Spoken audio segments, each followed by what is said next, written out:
Hello, Stickers and Scuffs friends.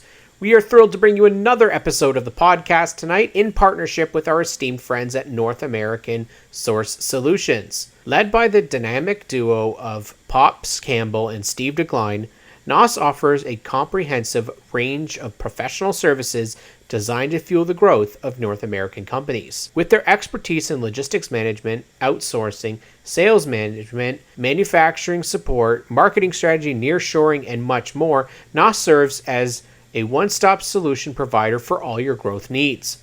Whether you require assistance in locating the right suppliers or want to optimize your manufacturing processes, NOS is here to help. Their sourcing capabilities enable companies to tap into a vast network, bringing products from all around the world to North America, ensuring a local presence without compromising quality. Don't miss out on this incredible opportunity to expand your business.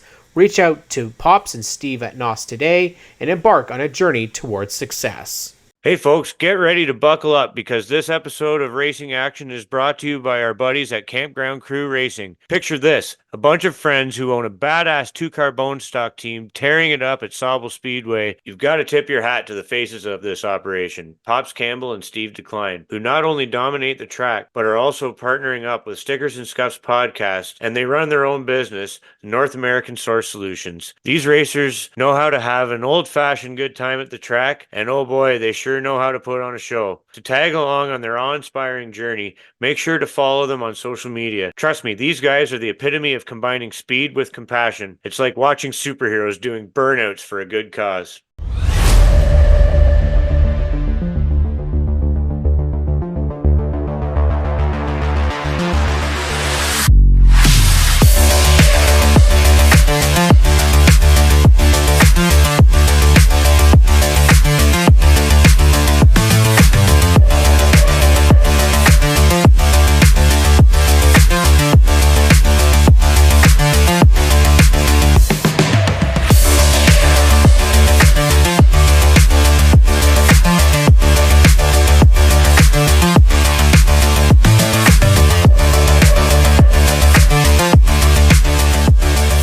Hello, everybody. Welcome back to the Stickers and Scuffs podcast. You can tell it's just me today. Grain Bun's off sick today, but we're excited because we're welcoming in. Thanks to our friends at CGC Racing and North American Source Solutions. Yeah, that's right. We've got a partnered episode just for you. Brad Holmes, the new GM of Sauble Speedway. Brad, thank you so much for joining me tonight. Not a problem. Happy to be on. I've been a big fan of the product for a long time, and it's exciting. A little nerve-wracking, but exciting. No sense to be nerve-wracking here. This is exciting stuff. I mean, we can announce you now as like the GM. Like this is the title. This is the big thing, and obviously, Sauble Speedway. I'm still kind of getting used to it. Graydon and I we're still new in terms of learning a little bit more about the Speedway, but you're obviously coming into a situation where I don't know how the past couple of years have been, but it's never easy when somebody leaves or there's transition. So what was your big thing from the first day for you that you wanted to let kind of everybody know and that you wanted to do for the track? Because again, you're coming in and you're stepping into a brand new opportunity. Yeah, it's COVID really, really hurt a lot of racetracks. And I think most of, if not all of us, have still not fully come through that. And learning how to do what we did in the past in the new world. Those solid 2 years of lockdowns and all the craziness that went on has changed the way a lot of people do things. And tracks are playing catch up to bring their product to eyes again. And that's the big thing, just moving everything we're doing into this kind of new age. The big one being social media presence. That was one of the big things for me. I wanted to get a lot more consistent. I wanted to have our name in front of people a lot more. Being on the younger side, I have a pretty decent understanding of how all that works. So I kind of brought a new and a fresh idea to it. And so far, it's paid off. We're up since I've taken over on our Facebook page, on our Instagram page. I feel we're getting a lot more consistent. and putting out some decent content. Not every post is a mind melting movie, but consistency is the key, and just cleaning things up, and just continued improvement is our big thing over at Sauble. We're happy with the progress we've made, but there's always more to do. So just kind of creating that mentality of we're continuously getting better. We're not always right, but we're moving towards getting better, and that's something I just don't see stopping because there's always improvements. And that's, I talked about it on my On Track Weekly show, and I think the reality is Sauble Speedway is probably the hardest market. And that's not anything to do with how the facility operates, nothing to do with the racing. It has mainly to do with the location and kind of the tough kind of box that you guys are put in, because there is a curfew, and it's a very, very strict curfew. It's not like a lot of other places where you can kind of, we'll go a little bit over, or we'll start a little bit. You can't do that here. And you also have to get people away from the beach and get them to come to the track. It's a lot of a tourism. We talked about this with a couple other people, and it's a tourism hotbed. So how do you get people to come to the racetrack? So you've got kind of a lot to juggle with. What is the biggest priority this year for you, Brad? I mean, it's your first year coming in. Is it a sit and watch, or is it let's just dive all in and start changing stuff? Or because obviously I'm very curious how you're going to approach it. Excuse me. Yeah, I will say just before I answer your question there, Cam, I don't like using the word box personally, but it is a good way to describe it. With our curfews and things of that nature, a lot of that is us just working with the township. We have a really, really great relationship with the government, local government in and around us, and we look to continue that, and we take a lot of pride in that. Playing by the rules is the big thing for that, and we do that, and we're going to continue to do that. It's just making the best of the time you're given, and that's something that I'm going to focus on. And that the track's planning on focusing on is just, maximizing every minute we do get instead of complaining about the time we don't. So that's something. Scheduling and sticking to a schedule is going to be a big thing for us. But to answer your question, I came in and I did make, what some people would call pretty drastic changes. The big one being obviously ending the combined fours and going with a bone stock division. To me, that one was a no-brainer. To a lot of people, that was a no-brainer. The bone stocks have come a long, long way. I've been around short track racing since I was 5 or 6 years old, and I've seen the ups and downs. And I mean, with, like I said, the way the world's gone, everything's so expensive these days that bone stock racing is one of the most appealing because it's the least expensive. So that was the big drastic change that I did plan to make. A lot of it's going to be sitting back and kind of watching. We have a lot of great employees at Sauble Speedway that have been there a long time. We have, ladies and gentlemen that are well over 40 years of service at the racetrack. So these people know what they're doing. And I think a lot of that's going to come from me being, letting people work within their box and kind of teach me as I go. I think next year, I'll have gathered enough information and seen enough to maybe make some of those more drastic changes.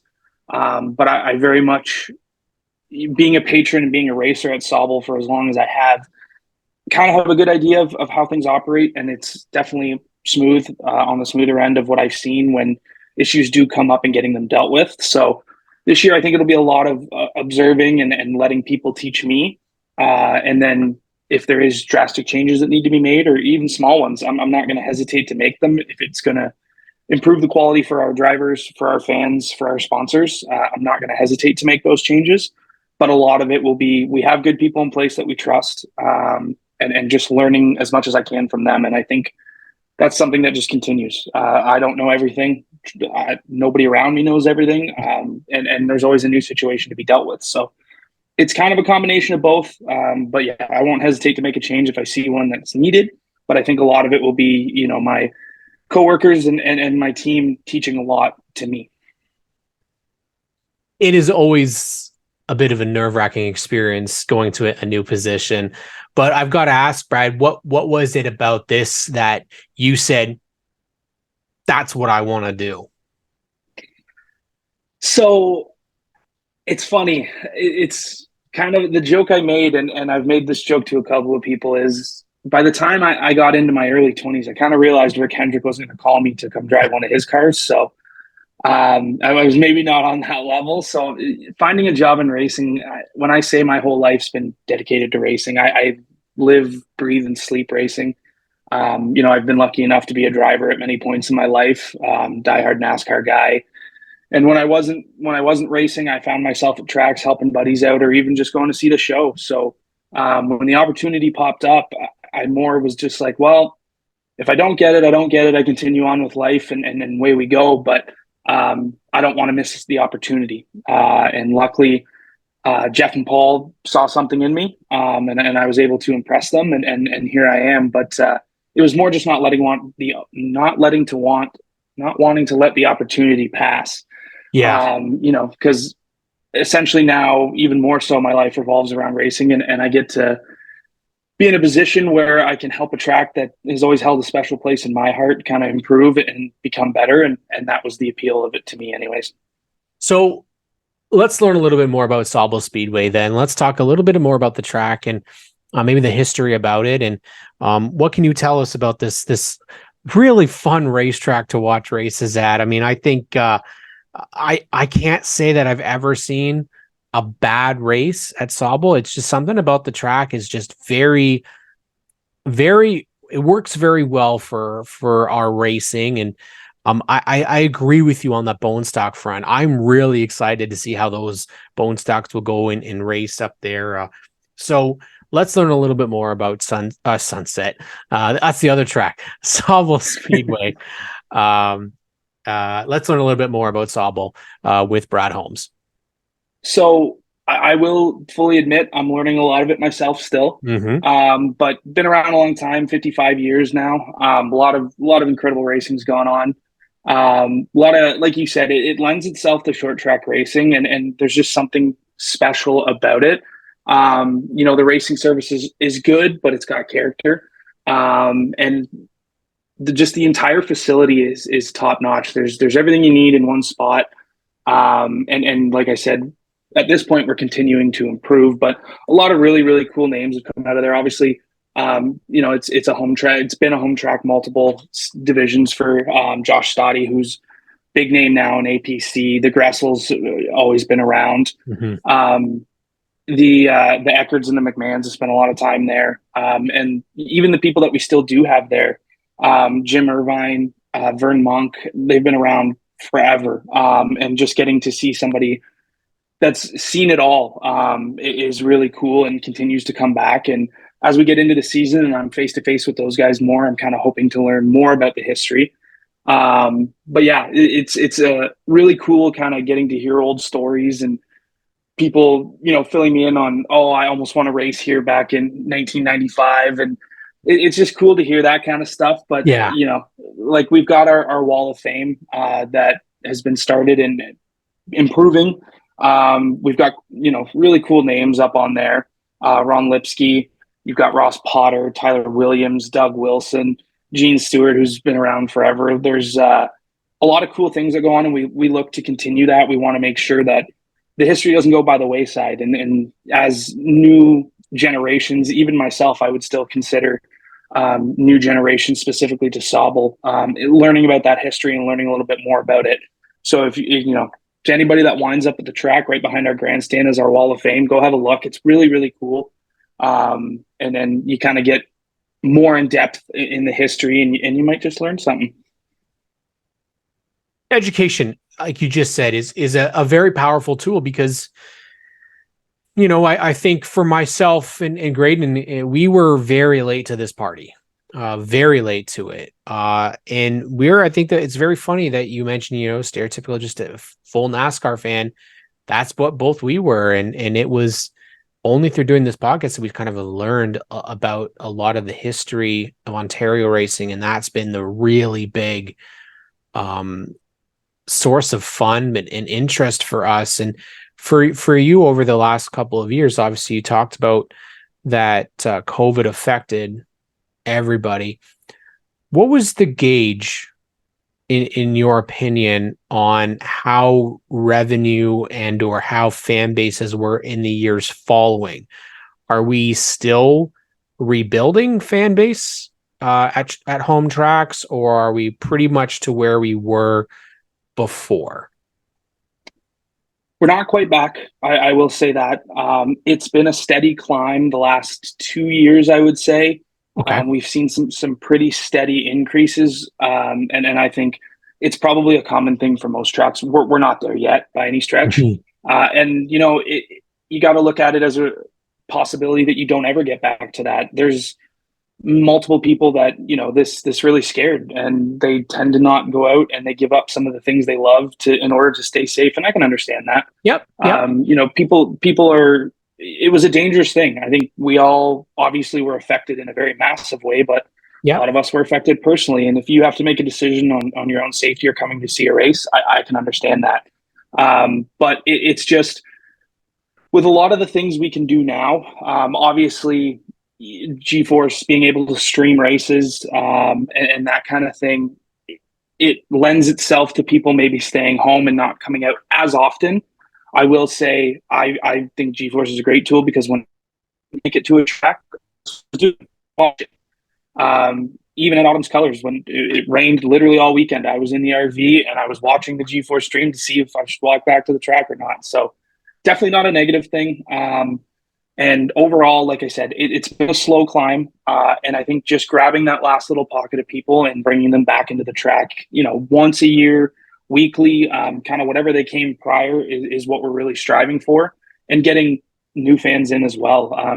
Like have talked about, with us being, in a tourist hotbed, if you will, kind of drawing people from town. There's a lot of great attractions in Sauble Beach, and if you come for a race, honestly, you could stay for a week and stay busy. It's awesome.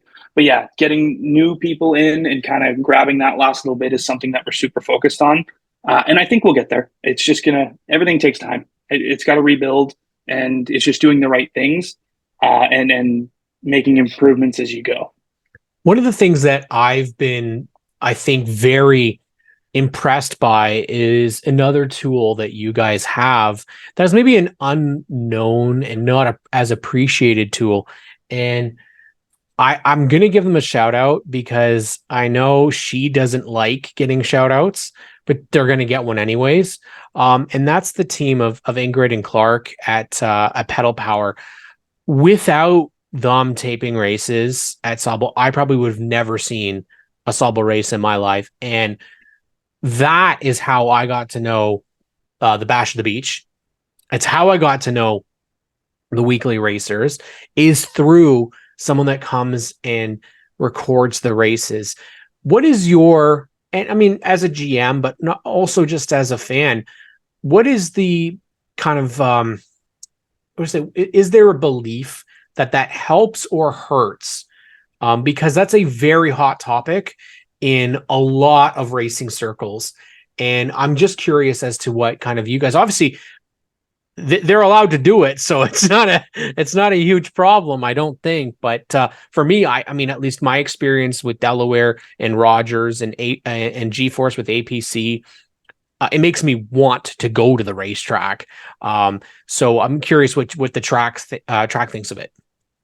Yeah, ultimately, I as a fan, obviously, as well as a track promoter now, I see the good in it, but I also have a pretty deep understanding of how this all works. I think that ultimately it creates excitement, and if I can draw one fan because of what Ingrid and Clark do, I think that's awesome. I love that. And Pedal Power specifically, I mean, they go to more races than I think anybody in the entire province. They're awesome to deal with. I've had a few small interactions with them already, and they're incredibly sweet and nice.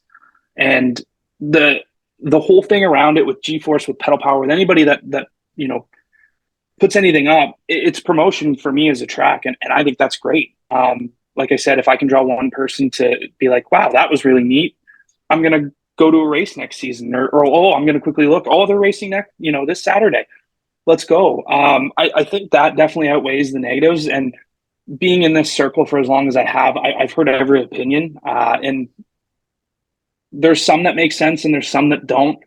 But ultimately, I think it's a good move because this isn't NASCAR. We don't have millions of eyes anywhere, any track in Ontario every week. So anything you can do to get your name out there is definitely not a hindrance. It's a benefit. And people that are super dedicated, like the entire G-Force team and like Pedal Power on, getting this stuff out is nice to see. Funny story, I was looking for a race that I was in over 10 years ago, and I messaged Pedal Power like, "Hey, you were at I think it was Varney. Hey, you were at Varney this night. Did you record the Hurricane Midget race?" I think it was like 4 hours later, and it was uploaded on their YouTube, and they just sent me a link, and away you went. I was like, "Wow, this is cool." So there's also that aspect of it, Yeah. where you can go back and watch, races from like they're putting stuff up from like the mid 2000s, which is incredible. So you kind of have a nice little archive along with it. So I definitely think it's a good thing. I think anybody that puts that much passion and dedication into it, that's awesome.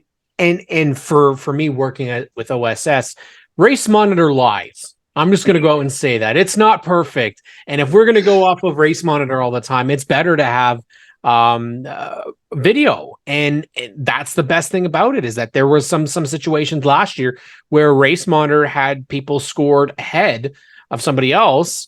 And then we went back on the video from Clark and Ingrid, and oh, wait a minute.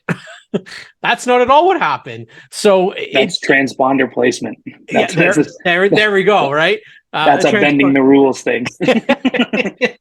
Well, I don't know anything about that. Yeah. and it's fun because, you guys are taking this opportunity, and you're sharing stuff, you're promoting stuff. Keaton Pipe doing some charity work. You guys are promoting that, and we can go on for hours and hours and talk about the benefits of that social media side. And we can say that, I will be frank, that obviously Sunset Speedway is leading the charge in terms of the amount of content that they pump out on a regular basis. And I think it's with that brought my attention to Sunset, and why that's become a home track for us. But for the main reason why Sauble has become a big part of the SNS family is Graydon went and experienced it there. And this is our love letter to Sauble today, because Graydon brought Jess, his wife, and the boys with him. He raced for Bash at the Beach, but also got to experience what it's like to be there on a regular weekend. And with the Sauble Falls Tent and Trailer Park, the key word was Jess loves it. His wife loves it. The atmosphere means so much at a racetrack. Not just that it's on the Saturday you're racing, but then if you want to go to the beach on the Sunday and veg out, it's right there. It is literally a combo effort. It is a perfect combination. Now, you've got a lot of great events. We already talked about the Bash. That's obviously the big one. But what are some other key events this year that you are really looking forward to? There's a lot. Yes, there is. The change in the schedule, I will say, I never, and I apologize to any race promoter that I ever gave hell over a schedule. Those are the most difficult things to put together. Luckily, a lot of the touring series, we all kind of want to keep it the same. We don't want a whole lot of change year over year. But we had a new new division coming in, and new series coming back. Pro Challenge is coming back. I'm extremely excited for them to be back at the beach. Great racing always. At more than one point in my life, I wanted to wind up in one of those. Never worked out. Pro 4 Modifieds are coming for our opening night, which is awesome. They always put on a really, really good show. Respectful racers. Everybody takes care of everybody. Dash for Cash is always a huge one. We give away huge amounts of cash to, people that are willing to come and run on a Wednesday. So I'm very, very excited for that one. That's always a highlight. And then all of our long weekend stuff, we really loaded up and tried to stack those cards for people. Like I said, you come to Sauble and you can make a week out of it. And my family always did. Whenever I was racing with the midgets, we would always, make it a point to make a weekend or a week, depending on where it landed on the schedule, to come out and just enjoy the entire town, enjoy everything it had to offer, and then do some racing as well. So we tried to load up those weekends to encourage people to come out and spend the weekend. Camping at the track's cheap. You've got, like you said, Sauble Falls just down the road. That's really close. And I know if you wind up over there, you'll probably run into the CGC boys, and they'll be having just a a little bit. campfire. And yeah, you'll wind up with one of them. But obviously APC as well. I'm very excited to have the Pro Late Models twice again this year. Never a bad show. I don't think they've ever put on a bad show. I remember last year I attended one as a fan, and I believe, unfortunately, Joe Lawrence grenaded the engine and his late model pretty much right in front of where I was standing in the back stretch. So that was tough to watch. Sucks for him, but yeah, honestly, there's not a bad night on the card. There's not a night I feel I'm light. There's not a night I don't think will be extremely entertaining. But those are kind of the key ones. Very cool to see Pro Challenge come back. APC is always a good show. And big heavy cards on the long weekends. I'm very excited for those. I'm never going to forgive you, Brad. You forgot our OSS. Come on, man.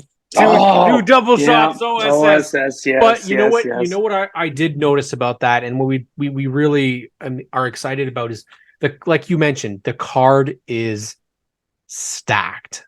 Absolutely, 2 days of racing. I believe in at least the dash weekend for us, and the other one that I love, and I said this was Sunset, putting the junior late models on the same weekend as big events with like the APC series, giving the kids the opportunity. And we had this conversation.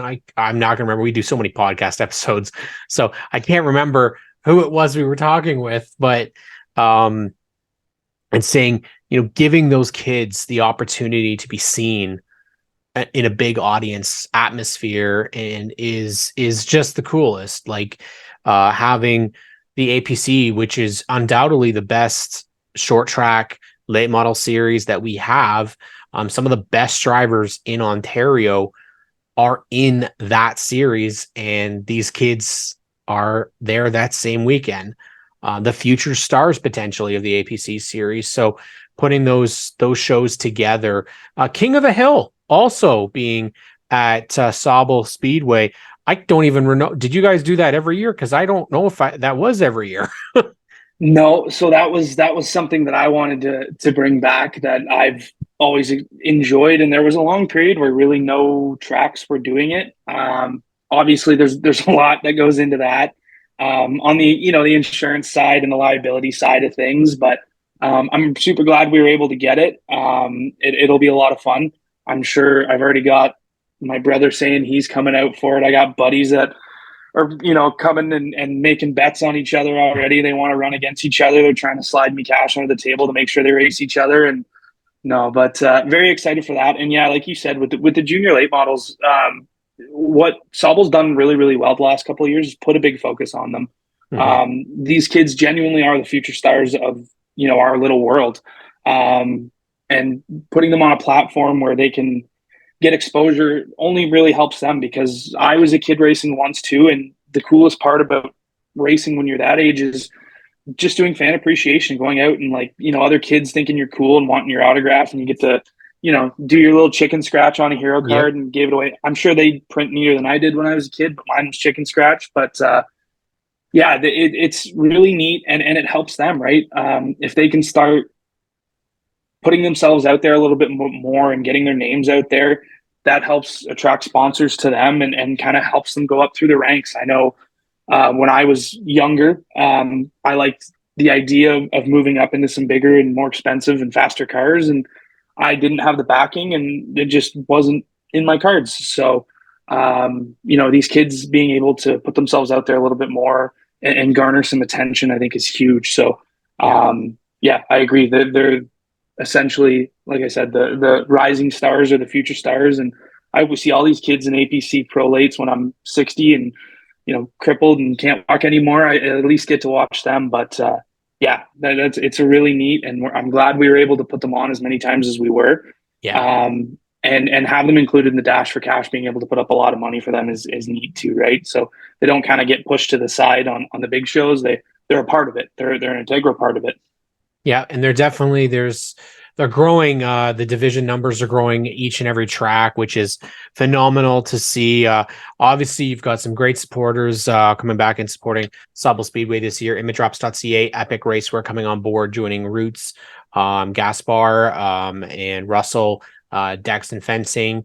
Definitely, you guys have got things going on for this year, and $2,000 to win the Pro Late regular races. You got JR Fitzpatrick going, ooh, that's a good deal.